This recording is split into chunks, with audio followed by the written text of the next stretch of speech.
welcome back to another episode of Storytime with Lou, where the only thing missing from this cozy, comfy scene is you. Today, we're back reading James and the Giant Peach, chapters 7 through 10. So grab your book, open it to chapter 7, and let's begin.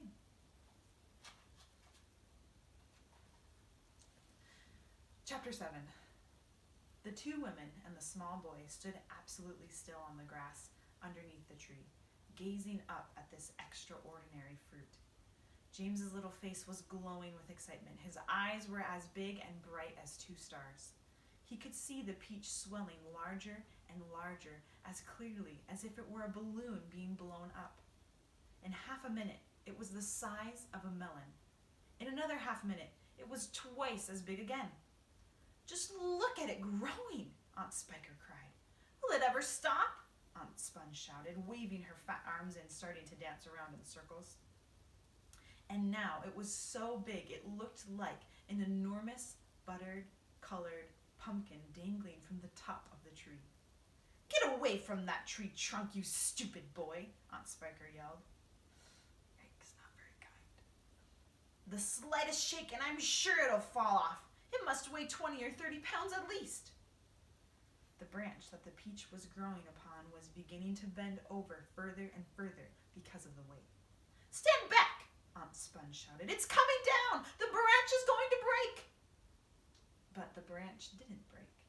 It simply bent over more and more as the peach got heavier and heavier. And it still went on growing.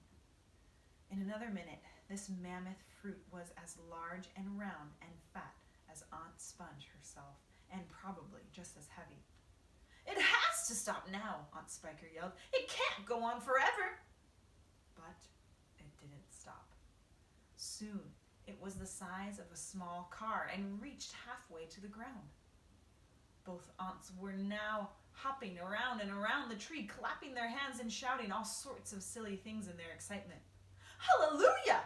Aunt Spiker shouted. "What a peach! What a peach!" "Terrifico!" Aunt Sponge cried out. "Magnifico! Splendifico! And what a meal!" "It's still growing. I know it! I know it! I know! As for James, he was so spellbound by the whole thing that he could only stand and stare and murmur quietly to himself. "Oh, isn't it beautiful? It's the most beautiful thing I've ever seen." "Shut up, you little twerp!" Aunt Spiker snapped, happening to overhear him. "It's none of your business." Once again, not kind words, and words that we don't want to say to our friends. But Roald Dahl, the author, is showing us how cruel and mean Aunt Spiker is being to James. "That's right," Aunt Sponge declared. "It's got nothing to do with you whatsoever. Keep out of it." "Look!" Aunt Spiker shouted. "It's growing faster than ever now. It's speeding up. I see it, Spiker. I do.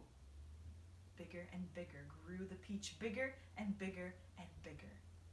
Then at last, when it had become nearly as tall as the tree that it was growing on, as tall and wide, in fact, as a small house, the bottom part of it gently touched the ground, and there it rested. "It can't fall off now," Aunt Sponge shouted. "It stopped growing," Aunt Spiker cried. "No, it hasn't." "Yes, it has." "It's slowing down, Spiker, it's slowing down, but it hasn't stopped yet. You watch it." There was a pause. "It has now. I believe you're right. Do you think it's safe to touch it?" "I don't know. We better be careful." Aunt Sponge and Aunt Spiker began walking slowly around the peach, inspecting it very cautiously from all sides. They were like a couple of hunters who had just shot an elephant and were not quite sure whether it was dead or alive. And the massive, round fruit towered over them so high that they looked like midgets from another world beside it. The skin of the peach was very beautiful, a rich, buttery yellow with patches of brilliant pink and red. Aunt Sponge advanced cautiously and touched it with the tip of one finger. "It's ripe," she cried. "It's just perfect. Now, see here, Spiker. Why don't we go and get us a shovel right away and dig out a great big hunk of it for you and me to eat?" No, Aunt Spiker said, not yet. Why ever not? Because I say so. But I can't wait to eat some, Aunt Sponge cried out. She was watering at the mouth now, and a thin trickle of spit was running down one side of her chin. My dear Sponge, Aunt Spiker said slowly, winking at her sister and smiling a sly, thin-lipped smile. There's a pile of money to be made out of this if only we can handle it right. You wait and see. Chapter 8. The news that a peach almost as big as a house had suddenly appeared in someone's garden spread like wildfire across the countryside, and the next day a stream of people came scrambling up the steep hill to gaze upon this marvel. Quickly, Aunt Sponge and Aunt Spiker called in carpenters and had them build a strong fence around the peach to save it from the crowd, and at the same time these two crafty women stationed themselves at the front gate with a large bunch of tickets and started charging everyone for coming in. Roll up, Aunt Spiker yelled. Only 1 shilling to see the giant peach. Half price for children under 6 weeks old, Aunt Sponge shouted. One at a time, please. Don't push. You're all going to get in. Hey, you! Come back there. You haven't paid. By lunchtime, the whole place was a seething mass of men, women, and children, all pushing and shoving to get a glimpse of this miraculous fruit. Helicopters were landing like wasps all over the hill, and out of them poured swarms of newspaper reporters, cameramen, and men from the television companies. It'll cost you double to bring in a camera, Aunt Spiker shouted. All right, they answered. We don't care. And the money came rolling into the pockets of these two greedy aunts. But while all this excitement was going on outside, poor James was forced to stay locked in his bedroom, peeping through the bars of his window at the crowds below. The disgusting little brute will only get in everyone's way if we let him wander about, Aunt Spiker had said early that morning. Oh, please, he had begged. I haven't met any other children for years and years, and there are going to be lots of them down there for me to play with, and perhaps I could help you with the tickets. Cut it out, Aunt Sponge had snapped. Your Aunt Spiker and I are about to become millionaires, and the last thing we want is the likes of you messing things up and getting in the way. Later, when the evening of the first day came and the people had all gone home, the aunts unlocked James's door and ordered him to go outside and pick up all the banana skins and orange peel and bits of paper that the crowd had left behind. Could I please have something to eat first? He asked. I haven't had a thing all day. No, they shouted, kicking him out the door. We're too busy to make food. We are counting our money. But it's dark, cried James. Get out, they yelled, and stay out until you've cleaned up all the mess. The door slammed. The key turned in the lock. Chapter 9. Hungry and trembling, James stood alone out in the open, wondering what to do. The night was all around him now, and high overhead, a wild white moon was riding in the sky. There was not a sound, not a movement anywhere.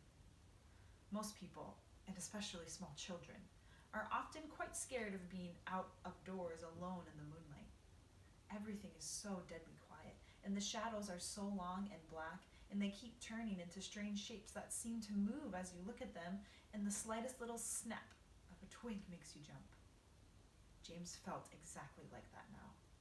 He stared straight ahead with large, frightened eyes, hardly daring to breathe. Not far away, in the middle of the garden, he could see the giant peach towering over everything else. Surely it was even bigger tonight than ever before, and what a dazzling sight it was. The moonlight was shining and glinting on its great curving sides, turning them to crystal and silver. It looked like a tremendous silver ball lying there in the grass, silent, mysterious, and wonderful.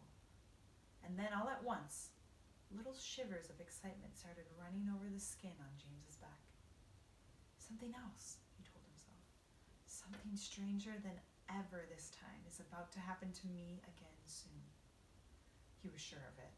He could feel it coming. He looked around him, wondering what on earth it was going to be. The garden garden lay soft and silver in the moonlight. The grass was wet with dew, and 1,000,000 dewdrops were sparkling and twinkling like diamonds around his feet. And now suddenly, the whole place, the whole garden, seemed to be alive with magic. Almost without knowing what he was doing, as though drawn by some powerful magnet, James Henry Trotter started walking slowly toward the giant peach. He climbed over the fence that surrounded it and stood directly beneath it, staring up at its great bulging sides. He put out a hand and touched it gently with the tip of one finger. It felt soft and warm and slightly furry, like the skin of a dog, of a baby mouse. He moved a step closer and rubbed his cheek lightly against the soft skin.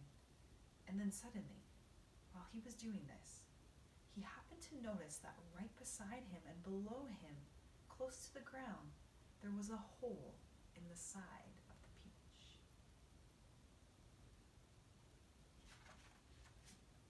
Chapter 10. It was quite a large hole, the sort of thing an animal about the size of a fox might have made. James knelt down in front of it and poked his head and shoulders inside. He crawled in. He kept on crawling. This isn't just a hole, he thought excitedly. It's a tunnel! The tunnel was damp and murky, and all around him there was the curious, bittersweet smell of fresh peach. The floor was soggy under his knees, the walls were wet and sticky, and peach juice was dripping from the ceiling. James opened his mouth and caught some of it on his tongue. It tasted delicious. He was crawling uphill now, as though the tunnel were leading straight toward the very center of the gigantic fruit. Every few seconds he paused and took a bite out of the wall. The peach flesh was sweet and juicy and marvelously refreshing. He crawled on for several more yards, and then suddenly, bang! The top of his head bumped into something extremely hard blocking his way. He glanced up. In front of him, there was a solid wall that seemed at first as though it were made of wood. He touched it with his fingers. It certainly felt like wood, except that it was very jagged and full of deep grooves. Any predictions? What did he bump into? Let's find out. Good heavens, he said, I know what this is. I've come to the stone in the middle of the peach.